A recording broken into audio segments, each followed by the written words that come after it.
our life before Doug went into treatment. A lot of coldness and anger, and our marriage had disintegrated to the point where we had long, cold silences of weeks or months.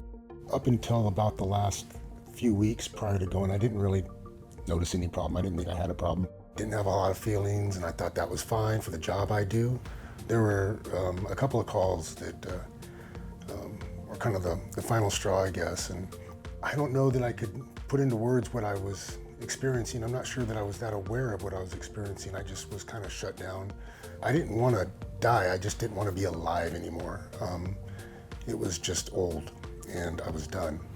He had been working almost nonstop, and I think that sleep deprivation combined with 3 specific calls, he would just sort of sit and stare at a wall and cry.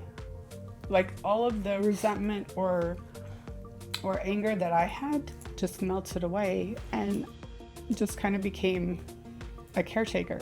We had kind of ceased being enemies, and she went into this nurturing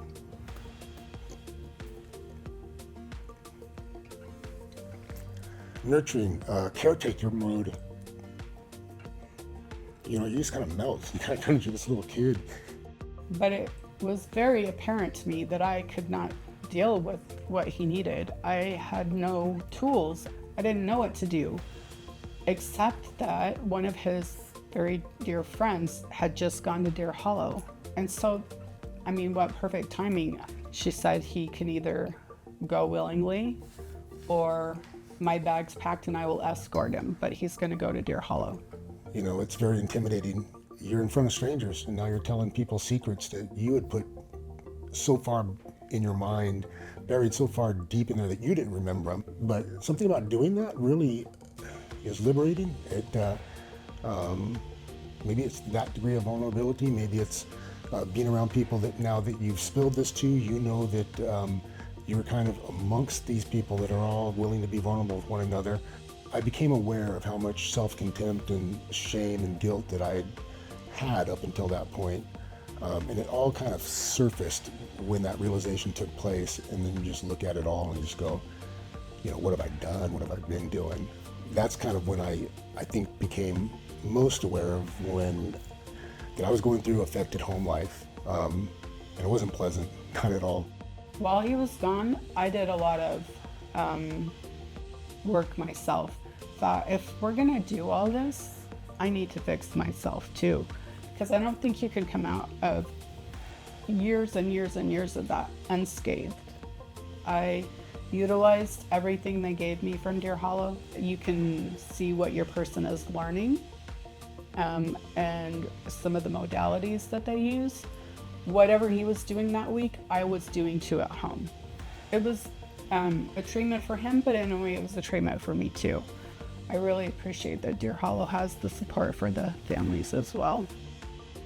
I just wanted to get home and implement all this cool stuff we were learning, the Gottman stuff, and it had a great impact, and I could not wait to actually implement it. So yeah, it was not fun being away from the family during that time, but it was essential being there. That had to have happened. I'm kind of recognizing this identity that's emerging. I'm happy with it. Everything in my life is good.